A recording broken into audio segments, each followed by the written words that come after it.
looks like a man. Lord, that lamb just moved on that stand. I got movement in the cellars, I got footsteps in the hall. There's no time to waste, I better make some calls. I gotta get ready, make everything right, 'cause all my rowdy friends are goes hunting tonight. Hey, round up the team, let's get started. Hey, this is Brother Mike. There's a party and you're invited.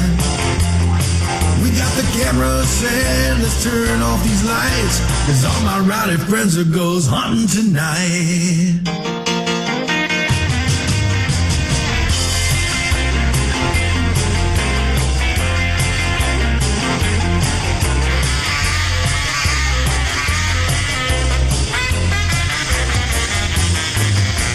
This old house has a long history. It should be real good for activity. And we got the house wired for sound and got motion alarms setting all around. Got a box full of batteries ready to go, and everyone's itching to start this show. Got our logo tees, driving black SUVs, and that one bald guy with a slick goatee. Hey, round up the team. Let's get started. Hey, this is Brother Mike. Well, there's a party and you're invited. We got the camera set, let's turn off these lights, 'cause all my rowdy friends are goes hunting tonight.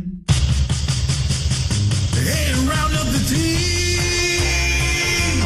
Let's get started. Hey, this is your big brother Mike calling. There's a party and you're invited. We got the camera set, let's turn off these lights, 'cause all my rowdy friends are goes hunting tonight. That's right. Go get 'em, boys. We're live. Hey, hi everybody. Welcome to Pema TV. Welcome to October 25th, 2013. 6 more days. And for all of our pagan friends out there, happy Samhain. I think that's how you say it. Sally? Yeah. Samhain. Samhain. All that good stuff. Yeah. Want to thank Greysen for premiering his stuff here with us on Real Paranormal TV. Some awesome stuff. It's amazing when you can not only entertain but educate. That is an amazing accomplishment. We do have a whole lot going on around here.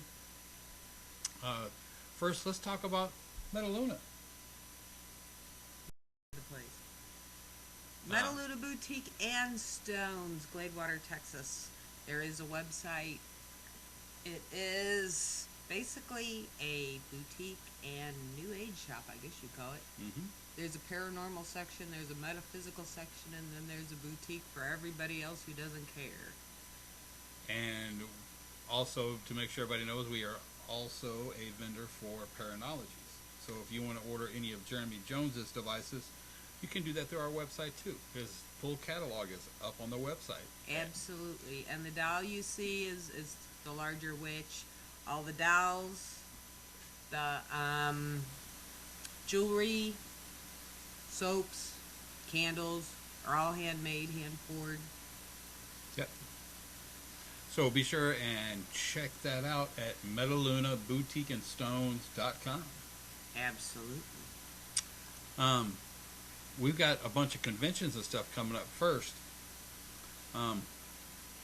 Let's just put them in chronological order. Yeah, that. Yeah. Next week. Day. This coming, not this Friday, but next Friday and Saturday, you can come see me. I'll be at the Dia de los Muertos Paranormal Conference in San Antonio. Scott Grunwald, Ken Gerhardt, the Kling brothers, Jen DeVilliers, Justin Eric, a whole bunch of people, and the old Yeti will be down there for a convention at the Emily Morgan Hotel in downtown San Antonio. So don't be afraid to come down there and join us. Don't have the ticket information right in front of us, but you can hit us up on Facebook, and I'll shoot all that information over to you. And the weekend after that, that's like 2 weekends in a row. Yeah, there is that. Everybody needs to load up. Come join us down here in East Texas for Marshall's Haunted Holidays. In Marshall, Texas, November 9th, we have vendors, we have speakers, we have a haunted tour, we have an investigation, we have the cemetery tour at dusk, we have, they've opened the museum there, so everybody can tour the museum. We also have Cohen's Carnival. One of the team members from Art in East Texas had a little baby boy. His name is Cohen Gage. He decided he didn't want to wait the entire time inside Mommy. He wanted to see her quicker than that, so he came out at 23 weeks, 1 pound, 3 ounces, 11 inches long. So we're throwing a carnival. It's basically a bunch of kids games, and there's little prizes and stuff. But that will help raise money for all his medical bills. He's already had heart surgery twice. He's like off part of the ventilation system and everything. He's doing really to be as small as he was. He's doing above average. Right. I want to say he's like 5 or 6 weeks old now. 88 days. That's total gestation. That's from conception. Oh. So yeah, that's what threw me. I was trying to get how old he actually was, but she started it from conception. Well, in theory, I guess you could. Oh, Well, yeah. I guess. Okay. Seeing he didn't want to wait, but we've got all kinds of cool stuff. The speakers are Geraldine Sutton-Stipe, Dr. Rita Louise, Mary Gasparo, Jason McLeod, Lyle Blackburn, and Larry Flaxman. And Mitchell Whittington. Oh, and Mitchell Whittington. You can go to hauntedholidaysmarshall.eventbrite.com and order your tickets. Did I say we had investigations? Yes, we do have 2 investigations in 2 virgin locations that have never been investigated before. So We have an 1886 original Chamber of Commerce building, and we have a 1901 plantation mansion, 3,500 square feet. and tickets are selling fast. There's less than 30 left. So if you want to be part of the investigation, because we are very serious about Cabinet at 40, because it will be a serious investigation. It is not a outing. No. The team leads are from groups that do this, are very experienced. So there will be no shenanigans. This is a serious investigations. Yeah. But I'm one of the team leads, so there may be a little shenanigans somewhere, Well, but not much. And Friday the 8th at Under the Texas Sun in Marshall, we are having 6 to 8. 6 to 8. We are having a meet and greet and wine tasting. Yep. So, and also, if you order your tickets online, show up with 2 canned goods, we'll give you $1 back. That's right. Hard $1, and you can go spend that $1 at the Cohen Carnival. That's right. So, other than that, we don't. Oh, and we have one in March. That is true, and I do not have the banner up for it, which is really kind of silly because I made it. Yeah, in Shreveport. Yeah, we'll be. No, actually, we'll be in Ruston, Wow. Louisiana. Pretty close. Our guest tonight is Greysen Schmitt, who just premiered his first episode of Real Paranormal Television here, and I hope everybody enjoyed it. He said he was going to need a few minutes. I think he has a little bit of celebrating going on. Let me see if I can get a hold of him. Either that or he needed a potty break. He might have needed a potty break. But yeah, for anybody in the East Texas area, if you cannot make the Marshall Haunted Holidays, Mary Gasparo, author of Animals Impacting the World, will be at Metaluna signing books on Sunday the 10th. Oh, Look at there.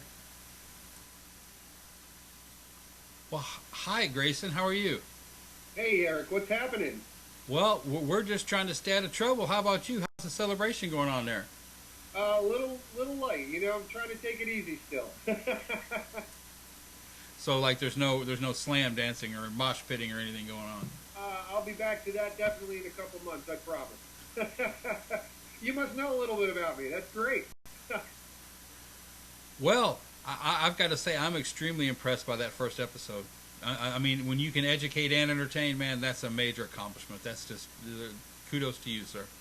Thank you so much, Eric. It was an absolute pleasure. I mean, you know, I thank you so much for allowing me to premiere the show on Penn and for having me on board. It's a pleasure. You're a good friend. We've been in communication and, you know, friends for years now.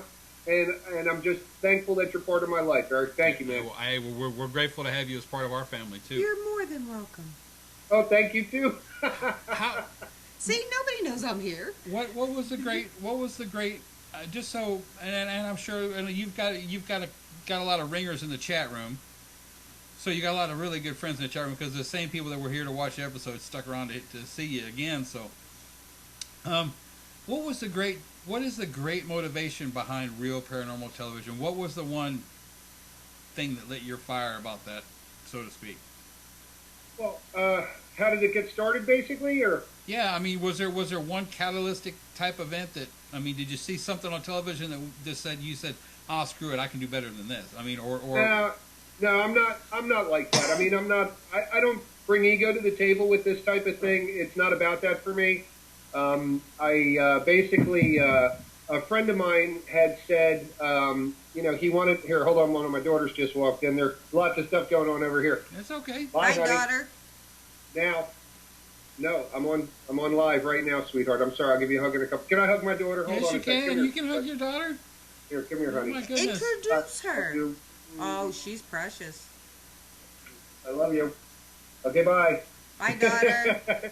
She just missed me. I'm sorry. I kind of went hiding to do the episode. So, you know, now I'm, I have to, you know, bear that. But what happened was a friend of mine had basically said that he wanted me to, he was starting, you know, some project. He wanted me to do a show for the paranormal and, you know, it kind of got me started. And then basically I was told that it was going to cost me a lot of money to produce these episodes.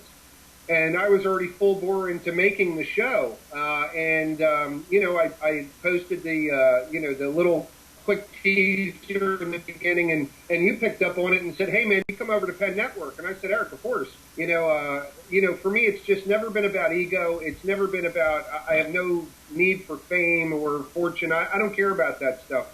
I have great friends in the paranormal community, people that I consider brothers and sisters. People that I work with, you know, in other groups. I do a lot of support work for groups.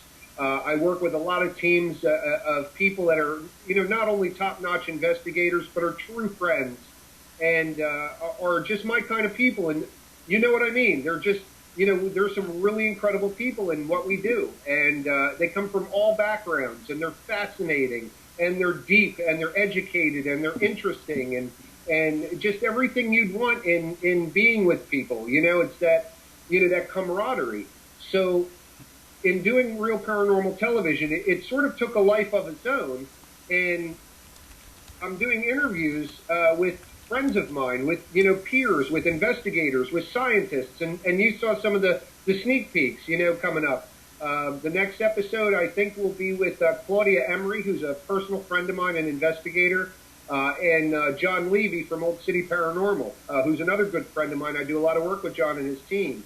And people that I've met in the paranormal community and that I work with on a regular basis, there's a reason that I work with them. They're down to earth. There's no, you know, no show and glow about what they do, no smoke and mirrors. It's all for real. It's 100%. They give it their all. They are objective. They're realistic. They're optimistic, semi-skeptical. They don't, you know, they're all believers because they've had experiences, but they're, you know, they're the type of people that you would rely on for advice. you would rely on for friendship, you would rely on in a time of need, and you would count on them always being, telling you the truth, whether you wanted to hear it necessarily or not. And that's what I love about the people that I'm going to be interviewing for the show. And that's what sort of happened. I just started to set about working on the show, not to better anybody else out there, but to really bring something different that I didn't see out there. Nobody's doing the backstory of the paranormal. Nobody's doing the nuts and bolts of the paranormal. You know what? What about the investigator? How much does it cost to investigate? What about the time involved and all these other things that people just aren't taking into consideration? I think that's why I spearheaded the project.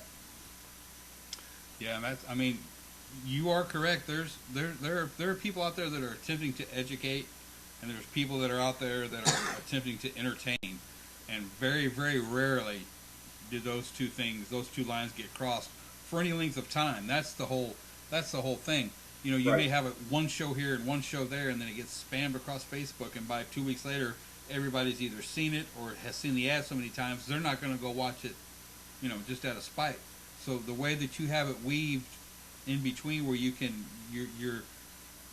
kind of being really sneaky and actually teaching people stuff, man. That's great. I love that. It's funny, Eric, because everybody, and that's what I mean. You don't have to bring ego to the table with this. People want to learn, and there are people out there that, we all know different things. We all have different expertise in our real life that we can bring to the table. And that's sort of what I'm doing in a way. I'm putting it out there. This is how I started. This is how I learned to investigate. These were the principles that I applied to it. This is what this is what came of it. And what I want to do is bring those things that I've learned to bear, but also bring the things that my friends have learned and my peers in the paranormal community, because there's so many amazing people out there, and each with their own almost unique perspective, but with the same goal. And I want to help to bring that into the fold, and not make it a weekly show. That's very hard for me for my schedule, but once in a while thing that I can put out there and work on in the time frame that I have available. I'm very sorry if I had more time to devote, but I have a family I have to feed, so we got to go to work and earn our keep. So I'm doing my best to keep us all afloat. And like I said, I funded this project right from my own pocket. There's no corporate sponsors. There's no, producers or directors telling me how I have to go about this or what I can and can't say. So we're going to bring the truth. We're going to bring the backstory. We're going to bring the nitty gritty of the paranormal that a lot of people aren't really, aren't aware of or don't know about or never really. It's kind of funny. It's almost like, when you go to a new school and you're the new student and you sort of, people don't know who you are, and maybe it's sometimes you're afraid to ask or you're afraid to reach out and be vulnerable. I've learned that part of our experience here as human beings is to learn. And what I want to do is bring that sort of humble learning process back to the paranormal community. I've done certain things in the field. I've been in the field for a long time. I'm a retired international director for United Paranormal International. I've met incredible people all over the world. I have support from so many incredible friends from all over the place, from every background, every belief system, and there's no real rhyme or reason to it. We're like I said, we all have the same goals, and we're all after the same thing. Is there life after death? And how do we prove that? How do we prove that every time? How do we, these were people. These were people at one point in time. How do we help them in their current situation? And like you were saying, a lot of these shows are experience getting and, fame and fortune shows. And that's a shame, because they're really leaving out the human factor of this, is that this was a person at one point in time, and they're lost. They're around for a reason. And maybe we can help tell their story. Maybe we can help the investigators help them tell their story, so we can help set them free. Who wants to be trapped? I know I don't. Well, and also that's one reason why you don't see our network over here clogged full of just anybody that has a camera. The shows, especially the paranormal shows, we show the real deal over here. That's why we are so excited to have you on board with us. But the other shows that we have that are paranormally based, they're the real deal. If it's hot outside and hot that night and they're recording, you're going to see them sweating. It's not a cut and paste kind of deal. It's the real deal. We want people to experience what we experience, and that's the reality of it. And if they experience absolutely nothing, guess what? You get to watch them experience absolutely nothing. And that's the funny thing is, you know, I was told by somebody once that people don't want to learn, they want to be entertained. And I call BS on that. I don't believe that. I think that people do want to learn. And I think it needs to go beyond just the entertainment shock value. You know, if you want shock value, there's a lot of great movies on that'll give you the shock value. But if you want to know what the real nuts and bolts of investigating the paranormal are, then come to Penn Network and learn what these people are doing. And we're here to share. I mean, we're one big family, Eric, and you guys are just amazing for what you're doing. And you've been doing this for a while now, and I have to give you so much respect for that. And it's another reason that I wanted to come on board. And when you invited me, I said there's just no question in my mind. That was it.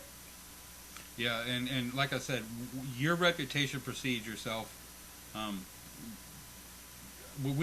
couldn't. When I saw you were doing something, I wanted to be part of it. I'm just gonna put that out there to you. And as far as us being, while I appreciate the comment, I think we're just slow learners. You're a slow learner. Well, I'm a slow learner. You know, and something else I think very important that I'm sure everybody that saw your episode will take away from it. You're not a fear monger in any way, and by that I mean not every other word out of your mouth is it's a demon. Oh God! Right. Because that is to me, I'm almost to the point with that where I almost want to put a post on Facebook that would probably lose me viewers, because I just want to put it out there that hey, you're scaring people that don't understand, that don't have a knowledge base. So you're throwing something out there that is a fear-based word, phrase, intention, and that to me is starting to grate on me more than anything else, because there's people that just don't know, that it just hasn't been part of their lives, but they do know what a demon is, and they have a certain, I don't want to say misconception, but their conception of what a demon really truly is not very much mixed in what reality truly is, and it just perpetuates a cycle, you know. And then people come to our shows and they're like, well, these shows aren't any good. There's not any demons on them. That's because demons are a very rare thing. I agree, Eric. It's amazing, and even you saw the sequence where there was that alleged demon head capture in one of the videos that we took at the investigation location. I think it's pareidolia. I don't think it was a demon. Right. You know, it was a real quick capture, and you know, it was just one of those things where mulling over the hundreds of photos that we took from the location, and it's 35 millimeters, so we got stacks of them, you know, and we looked at the hallways, and we looked at the different, you know, places, and it's just paint peeling from the walls. But, I mean, just like ITC communication works, you know, I still have to ponder, you know, do entities have the ability to use and manipulate their environment to communicate? And we see that with EVP, with electronic capture, you know, but can they actually use physical form to manifest? And that's kind of cool, but again, it's something that really needs much more study. Mm-hmm. And you're right, demon is a catchword, and it's something that these movies have sensationalized and created fear in people. I also concur that if it is a phenomenon, it's rare. My take on it, Eric, is honestly, it could be one of two things, one of maybe three things. If there are demons, then they're either ultra-terrestrials, meaning that they can traverse time, space, and dimension. You know, they're dimensional beings, and that's possible. I can't possibly rule that out, nor can I prove it yet. They could be Nephilim, or they could be Anunnaki that died here on the planet in our remote past. They would be the spirit of a biological entity that was non-human and is very different from us. And I think that might be plausible, but again, like you said, I think it's very rare and very few and far between. Well, I mean, they get so ridiculous with it. We have a EVP out of a cistern. Which is an old-timey hole-in-the-ground refrigerator, if nobody knows. And at a hotel, and absolutely nobody was in the building. It's on a back road, so no traffic, no nothing. Even I wasn't in the building. I was across the road down by the river. So, and I mean, we got the weirdest noise. Some say it's a growl. Oh, it's a growl, but it's not. It's not in a canine or a human vocal range. Let me put it to you that way. But to say it's demonic, to me, is ridiculous because, I mean, we've never had any... going into that building is like going to your grandma's house during nap time. I mean, it is so calm and quiet, it's ridiculous. Right. The first time we were there, we actually left probably 6 hours early. We had it for the whole night, and we left at like 1 in the morning because there was simply nothing going on. A week later, when we reviewed the voice recorders, we had like 20 different EVP come out of that place. Wow. Isn't that amazing? But the cistern was the second time we had gone, and it was the only thing we got. But it was also during the day, it wasn't at night. Right. I'll send it to you. When we get off the show, I'll send you the file. I still have the raw file. But it's crazy. Oh, cool. Oh, I'd love to hear it. That's amazing. And you're right, too. It's during the day. I mean, a haunt is a haunt 24/7. It doesn't, just because people shut the lights off and use IR cameras and all this other crazy stuff.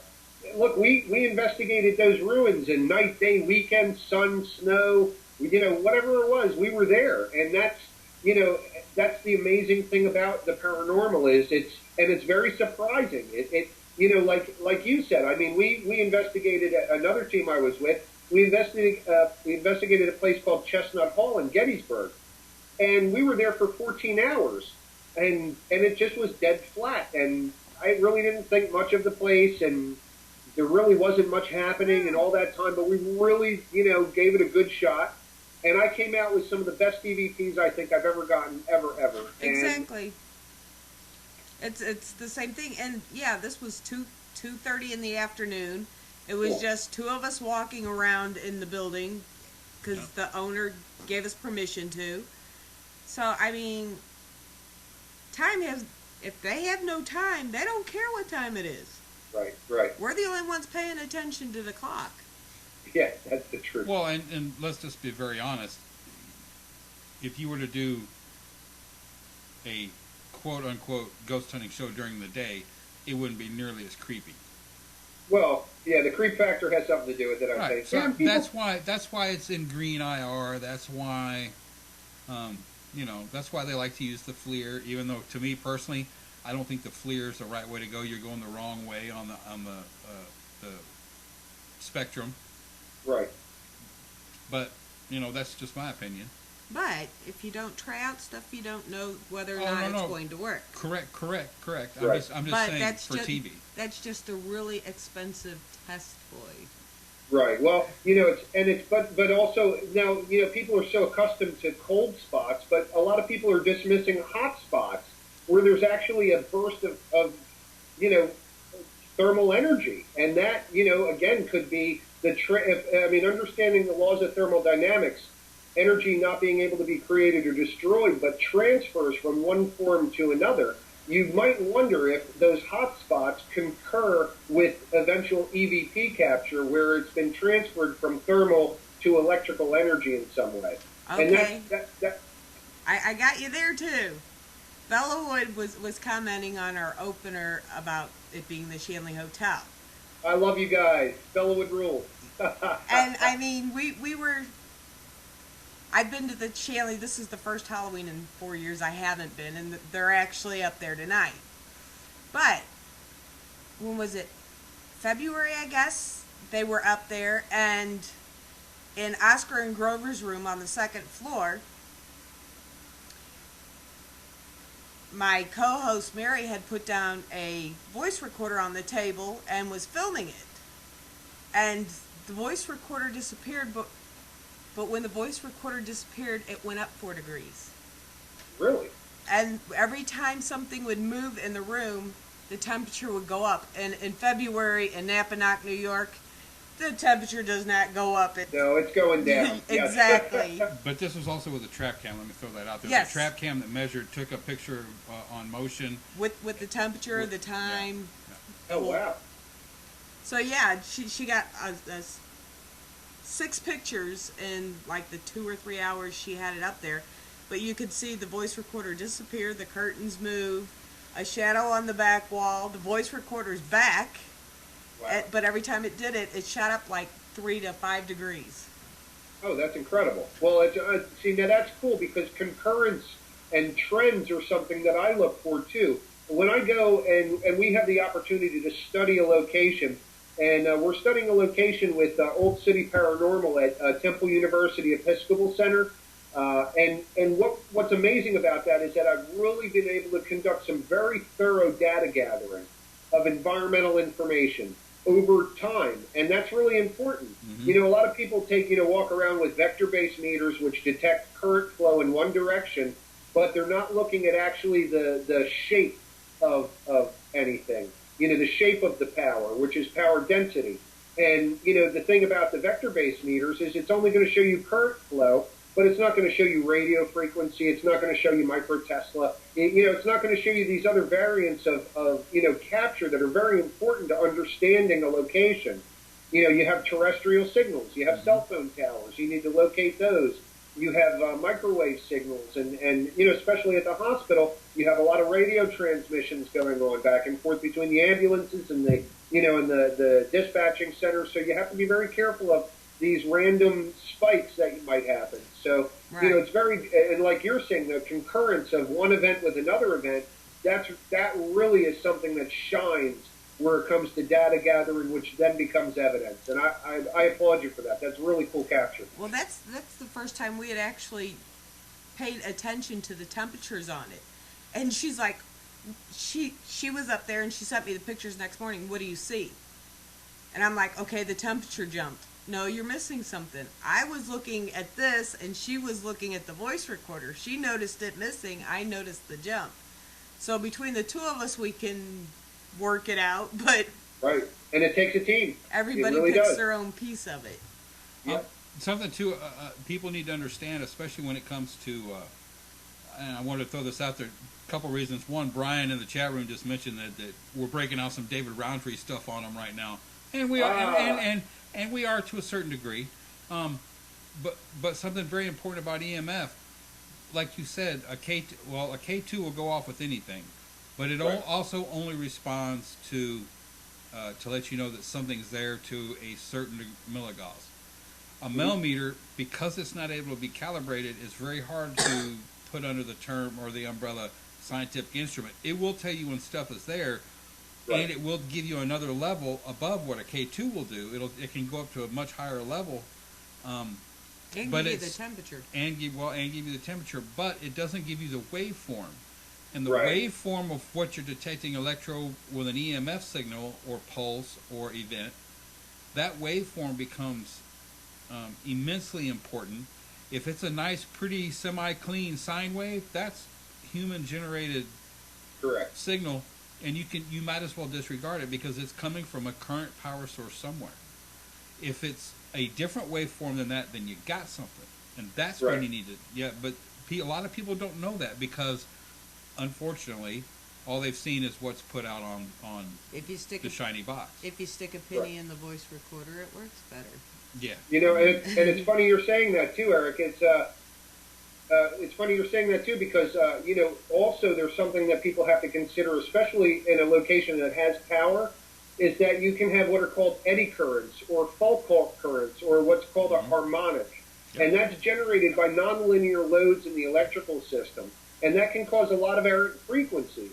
So in order to be able to, you know, if you can shut the power off at a location, that's even better. But I mean, Richard Higgins knows that when we were up at the Shanley, I dragged him out. I said, come on, let's go find the grounding for this building. I want to look at the electrical service because I want to see if it was done correctly and if it's grounded properly. So we took a ground clamp and actually, you know, tested the ohms of resistance to ground for the electrical system because I wanted to know whether or not the system inside was grounded properly, if we were going to be able to get the proper readings, you know, or not, or we're going to have to adjust our, you know, capture based on what we're finding. And it's all part of the puzzle, you know, but it's also something you'd mentioned, David Roundtree and my boy Brian. Brian, I love you, man, for watching. Thank you so much. But I'm interviewing David Roundtree in an upcoming episode. The interview's in the can. He was an amazing, amazing guy to hang out with, and he is doing, I'm telling you, some cutting-edge research, man. I got to applaud him. He's doing some great stuff, and I think people will learn a ton when they watch this interview. Actually, he did Yeah. one of his debut experiments at the Shanley Yes. at our Paracon that I threw Yes, in I May. know we talked about it. It was awesome. Yeah. Yep. And there were some findings there that a lot of researchers don't know. We Right. might talk about that in a little while, but I mean, yeah, we were part of that. That was a very interesting. We were part of that groundbreaking. Yeah, but Incredible. what's really cool is the device that he's using now, and I just want to throw this out there real quick. The device that he's using now for EMF detection is actually called the MagCheck 95. It used to be called that because it cost $95. David started hawking it, and now it costs $195. So don't ever use David's name, otherwise it goes up $100 immediately. Oh, hey, good, Tinker good for Toys. them. If David said Tinker Toys did something, Tinker Toys would be out of a normal person's reach. But basically, you use that device in large bundles of wires to find a hot wire. It's that Right. sensitive. But he's hooking it up to a handheld oscilloscope. And of course, with an oscilloscope, it's kind of like a sports car. How much money you want to spend? You can get some that'll do the data logging for you. The particular version that he's using, I think, cost $250 or $300, and it doesn't do any data logging, but it will go to an SD card that you can upload. But there was some very interesting stuff that also lets you know. It not only tells you the amplitude of what's there, which is what the millimeter's doing. It'll tell you the waveform, and that, like I said, that's immensely important. And people just need to understand a lot of stuff that you get with doing this with a millimeter doesn't really work. It only scans once every 3 seconds, so you have to move like that, and then like that with a millimeter. Right. You can't be waving a millimeter around. Tri-field meter, any of the really good meters, they're designed to be static meters, and a lot of people don't understand that. Yeah, and that's now you're dealing with between AC and DC current, and like I was saying about vector-based meters, is they're detecting, when just to explain it briefly, when current flows through a wire, and what I mean by current flow, when electrons are moving down a conductor or a piece of wire, that's flow of current. Around that conductor flows a magnetic field, and that magnetic field only happens when there's current flow. So that's something people need to really start to understand about when they're using these vector-based meters. When you off-access that vector-based meter by 90 degrees, you lose the current flow detection because the vector means it's directional. So when you use a tri-field meter, you're actually looking at current flow in 3 dimensions, which is a little cooler.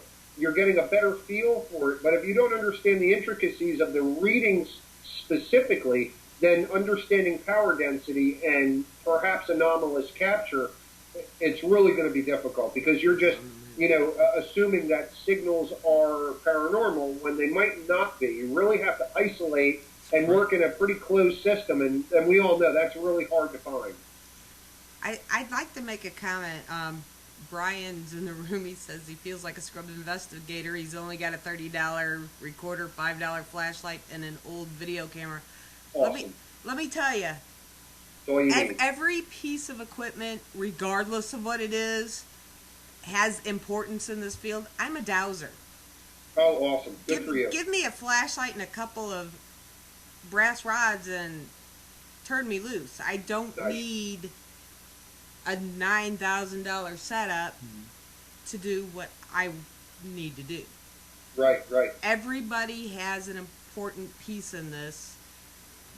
David Roundtree has this, but that doesn't make the dowsing or, Right. A $20 Walmart voice recorder any less important I agree. in the data we're 100%. trying to collect. It's called citizen science. Right. That's exactly right. Good for you, Eric. And that's what it is. But what people don't understand, or what a lot of people let me back that truck up for a minute.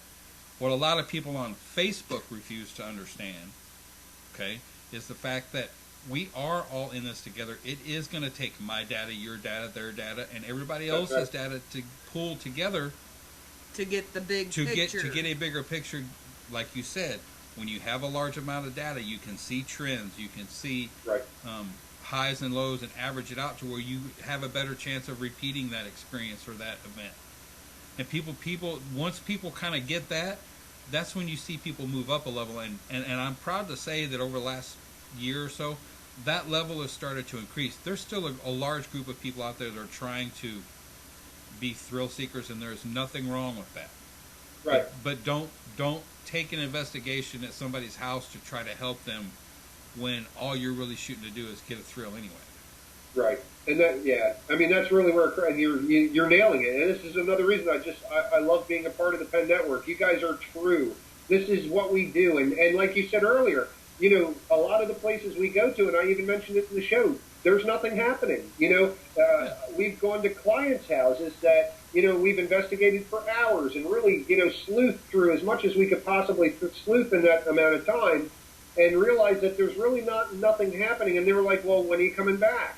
You know, well, my friends and I watched the show, and, you know, oh, wait a minute. No. You know, Yeah. Right there, let's stop. You know, you expected us to come in with a camera crew and a network, and that's not how this works. These are real people, everyday people that do this because they've had experiences like we have. You know, they had a childhood experience like some of us have had. There's been something that you know, broke the barrier for them and opened the door and the floodgate really for having paranormal experience, but then to be interested in the paranormal enough to become an investigator. Now it's really, and there's that fine line, there's that fork in the road, you know, where some become real researchers and investigators and others become these fame-hungry, you know, fortune-seeking power whores.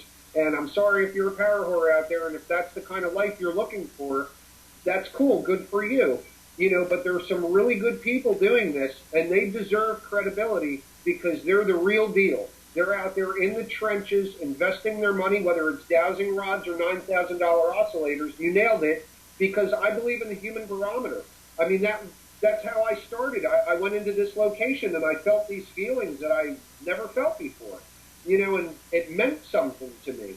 And you'll see in future episodes, I'm going to be breaking out the mind machines and some of the EEG equipment so that you guys can look at some of the stuff that I'm finding, too, about how the brainwaves are part of this and how inherently I think everybody has a certain level of psychic ability, and it's a matter of whether they can tap into it or not. But we'll down the road. Nothing yet. Well, I want to see, you know, let's take it one step at a time. And I don't want to offend anybody that we've ever investigated with, but the investigator is the biggest tool that's out there. Period. You are the biggest tool that's out there. Well, and I'd also like to say that with any piece of equipment, I don't care how much it costs, go buy a dollar store candle. You can do experiments with it. If you do the same experiment several times, it'll prove they will prove a theory. Right. In Deanna Kelly's book, I actually have a dowsing experiment to where everybody's like, oh, it's just the muscular movements, blah, blah, blah, blah, blah. Well, I set it up to where there was two of us both dowsing with someone in the middle asking the questions, and where neither one of the dowsers could see each other. Oh, cool. That's great. And when you look at the numbers, the first time we got 14 hits out of 20. The second time we got like 38 out of 50. Wow. And the last time we did it, we were at OSPH with Tommy Golden. And Tommy knew an entire story about something that had happened in the ER.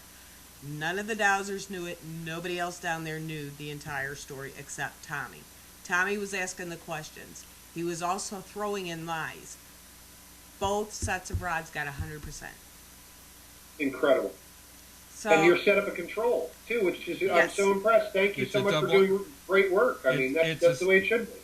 With human involvement, it's as close to a double blind as you can get. That's exactly right. But I wanted something out there that showed that it wasn't just, you know, my little brain going, yeah, and my hands moving and this, that, and the other thing. So we did the first 2 rounds of this experiment in the same hotel, around the same time at night, with the same dowsers, the same people, the same weather, everything. So, I mean, as long as you keep it, you know, within the same realm, and don't, you know, fly off the handle and just go stupid with it, the experiments do work. And even if it's just to prove something to yourself. And it just so happened Deanna and I were talking about it, and it got added into her book. Oh, cool. But, I mean, like I said, even a cheap piece of equipment can be proven. Right. You know, a lot of people, they want that experience. You know, they want to be able to capture it and remember it and to share it. And I think that's wonderful. I think that you know, the human ability to share and communicate with each other is part of the key to our success ultimately as a species. You know, and within our community, you know, it's so important quintessentially that we work together to raise the bar together. That, like Eric said, that we're really finding, you know, that it is stepping up, that people are taking it to the next level. And the trends, you know, now not trends in data collection, but the trends in, I don't know, the social, you know, psychology of, you know, shows and things, you know, television and whatever, you know, that these trends will come and these trends will go. And the people that have been doing this before these shows happen will still be doing it well after these shows just kind of wash off into the distance. But you know what it did? I have to applaud the shows on a certain level too, because they made it okay for people to have experiences that weren't sure how to reach out before. Mm-hmm. You know, it was a very concentrated few people were doing paranormal research back, you know, in the late 80s and the 70s and the 60s. I mean, even prior, you know, and it goes in a funnel, smaller and smaller, you know, as farther back as you go. You know, but as we're coming forward in time, it has opened the doors to allow people that are having these, you know, some terrifying experiences to have an avenue or have a means to reach out for help. You know, where they, you know, they're shunned by their family, they're shunned by their church, they're shunned by their, you know, community for speaking of these things. And these shows made it a commonplace.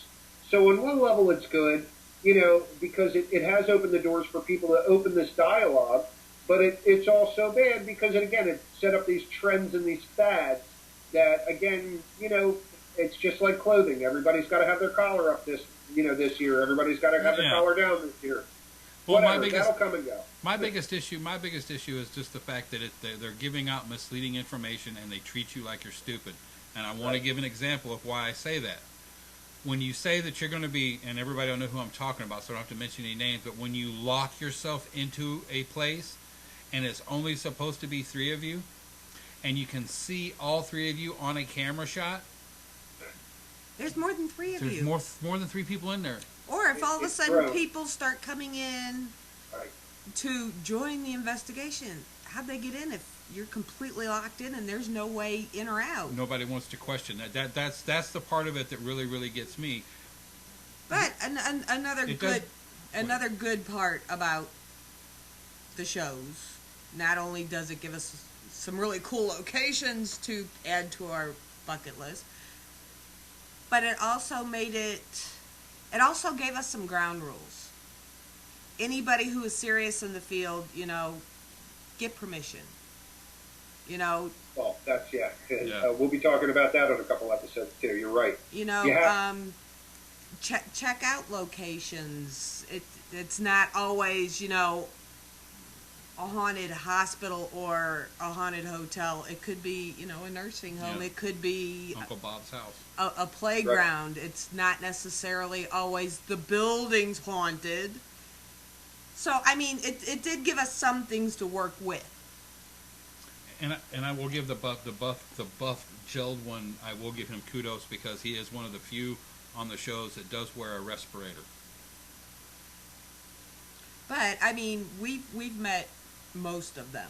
Most of them on the shows.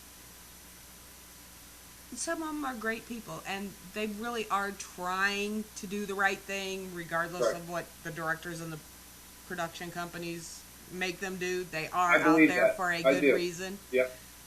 There are a few though who have the black suburban syndrome, and that's the only reason they ever showed up for it, was just for the pain. Yeah, help us stop BSS. Yeah. Right. Black suburban syndrome. The black suburban syndrome. Right.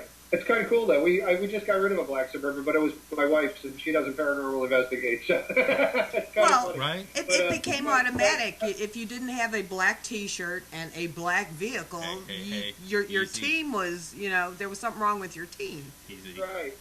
It's funny because I like black vehicles all anyway. Like and it's just so funny. Like how some of these things that were just so natural part of my nature just had become part of this whole trending thing. It's just like you're saying, but you're right. Where it becomes a phenomenon, or where it becomes this, confine for how conduct is taking place, and it's a little unfair.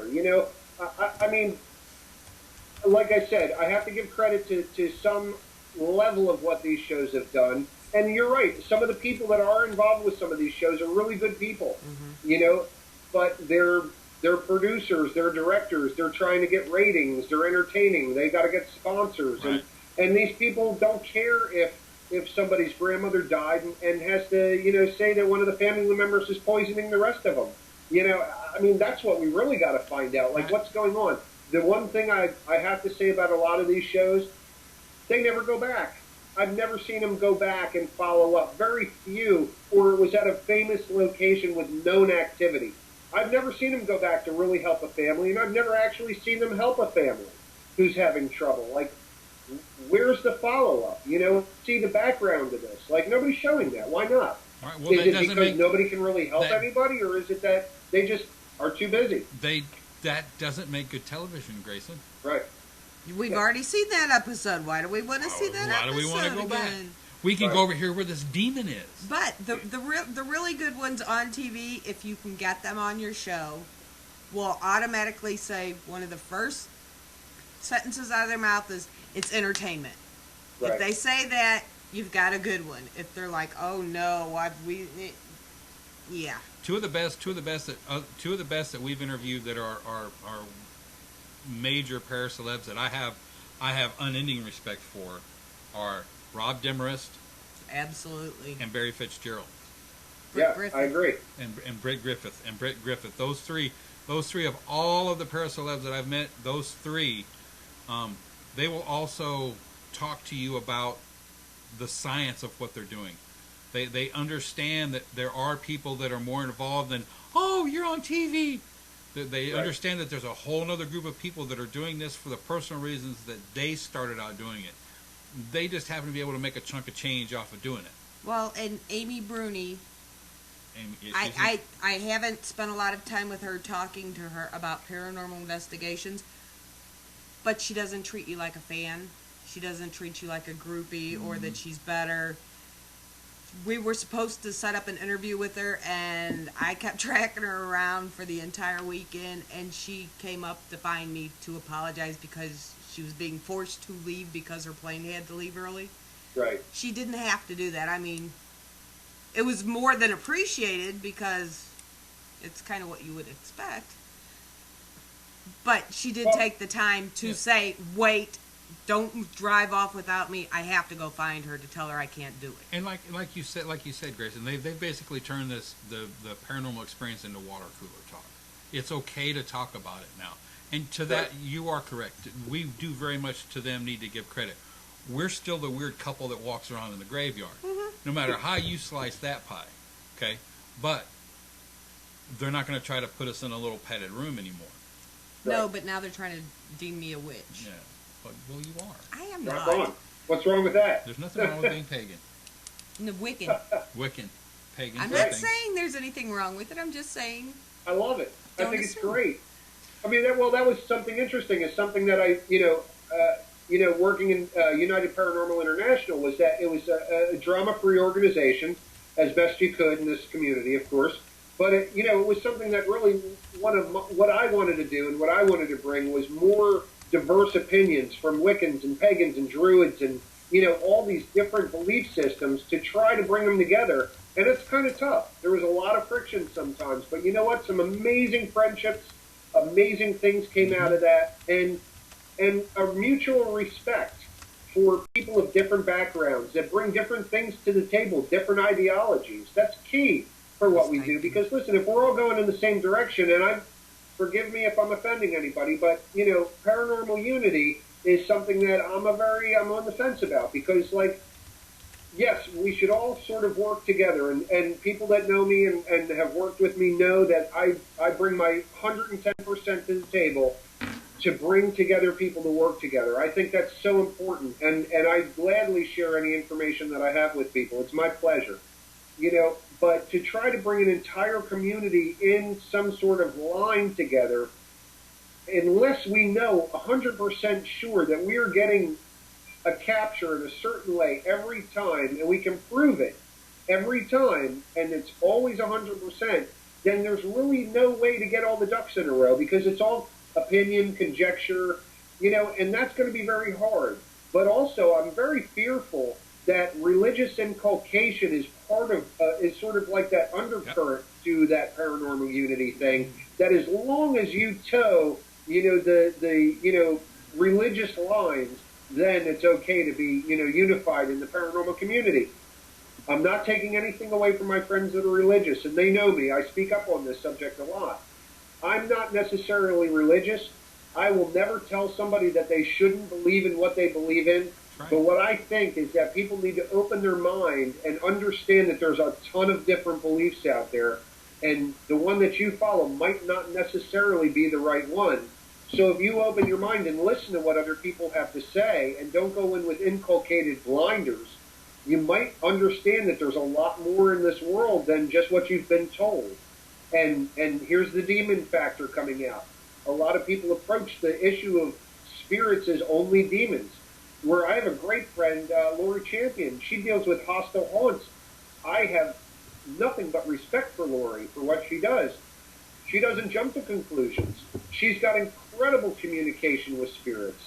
And what some people are frightened of in investigating, or you go to an investigation, or a family's being plagued by, you know, by violent spiritual behavior, it could just be the spirit warning you.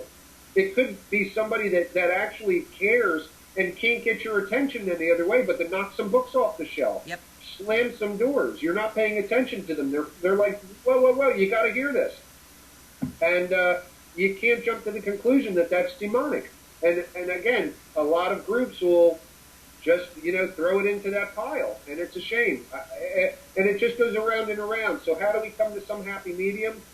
Just never give up on each other. You know, investigate with an open mind, shake a lot of hands, you know, and treat people as people. We all, this is, and especially for us here in America, we have a right, we have a constitutional right to believe as we feel, you know, as we choose. We have a right to believe in God. We have a right to believe in the devil. We have a right to believe in water buffalo. Whatever you want, it's cool, because we're in America. So no one group should be able to tell anybody else that they're not allowed to believe what they believe. And that's kind of what I'm getting at with this whole thing. Yeah, but on the flip side of that, don't think that your way of belief is the only way of believing. Exactly. Because when you become that closed-minded, that's when everything becomes an angel or a demon. Right. And that becomes not only redundant but boring, because I don't think there's that many angels or that many demons to spread around the planet. And why would they attack? The deist philosophy, like our founding fathers, Eric. I mean, they were deists to some level, that they believed that there was something out there, but they were too busy doing their thing out there to worry about our little prayers, you know? And it's kind of cool. It's sort of what you're talking about, like a neat concept. Yeah. Well, as far as religions go, I don't care what religion anybody is. I don't sit there and make them fill out some form before we become friends. We've got friends who are Jewish, Muslim, Wiccan, pagan. I don't care what, you know. Everybody is praying to something. Eventually, the way I see it, it all comes around to the same thing. Whether it be a person, a rock, whatever. As long as you're saying prayers, as long as you're putting your intent into it, bless and go on. Right. Right, and it's all about intent. It's all about what you bring to the table. Are you being positive or are you being negative? And those are the ultimate forces at work in the universe. And it doesn't matter what religion you are, it's all equal. It's all about balance. Yep. So as long as people are balanced and at least open-minded enough to accept that, you know what, maybe this person, though I don't agree with them, might have a really valid point. And that's something I really value in some of my friends. Some of my friends, we have knockdown, drag-out arguments about things, and I love them to death, and they love me. And at the end of the day, that's what matters, is that our hearts touch, that we've communicated and are part of the same, being, really. Like, we're all in this together. We're floating on a freaking rock in space going 64,000 miles an hour. Well, we're stuck here, that's what all the major religions teach anyway, that we are all here. You should love everybody. All of the major religions at their cores teach that. Unless you're Westboro. Except for Satanism. Satanism is all about yourself. And that's a true statement. Right. Well, that's exactly right. The reason the whole Wiccan thing has become kind of a running joke, because all of a sudden in the last 2 years, everybody and their brother walks up to me and goes, "So you're Wiccan, right?" And since I opened the shop 3 months ago, it's like every other week. A whole new group of people have come in and started asking her if she's a witch. And it's not even people in the shop. I was asked in Kentucky. And I'm like, where did this come from all of a sudden? Well, at least you're getting recognition. I think that's wonderful. I'm Lutheran, just in case anybody wants to know. Well, that's as close to Wiccan as you can get in the Judeo-Christian, I think, is to be Lutheran, okay. I guess. But Well, it's all based on that anyway. Yeah. I mean, Right. this is where all these modern religions come from, is all the ancient traditions which were carried through from these original belief systems. the way I see it, be nice to people, be nice to living things, breathing things, flying things, whatever. Be nice. If you Right. can't be nice, I think there's a spaceship leaving any moment about- with your name What on it. about mosquitoes? I We have hope. trouble You with know, that's all. Mosquitoes and some spiders must go. Oh, and the arrogant fly today. Yeah. He had to go. Well, Grayson, as much as I hate to say this, man, the hour has gotten away from us. It goes fast. I want people to know I'm going to throw up a graphic right now, and it's got Real Paranormal Television on there, and they can find you at facebook.com/Greysen.Schmitt for your Facebook link. That's where people can get a hold of you, right? His little one's looking that's for right, him Eric. again. Yeah. Okay. I just want to make sure I had the right link up there. Yeah, you can find me at Real Paranormal Television on Facebook, or Real Paranormal Television online, or at Penn Network, or my Facebook page. Come find me, man. I'm out there. And we wanted to let everybody know that as we premiere these episodes over here, we're going to keep them on our autoplay on Saturday. So if you happen to miss them on a Friday, catch them every Saturday. Oh, cool, Eric. Thank you guys so much. It was a pleasure. It's a pleasure having you part of the Penn family, Grayson. Well, I can't wait to see the second episode, and I think the word's going to spread like wildfire. This is going to get good real quick. So, Cool. Just real quick for everybody going out investigating this weekend, make sure you take care of yourself, protect yourself. It is getting cooler, but stay hydrated. That's for you, Mary. And happy Halloween. And That's It is right. Wednesday. Happy Halloween, everybody. Be safe and bring me the chocolate. Just saying. and nobody gets hurt.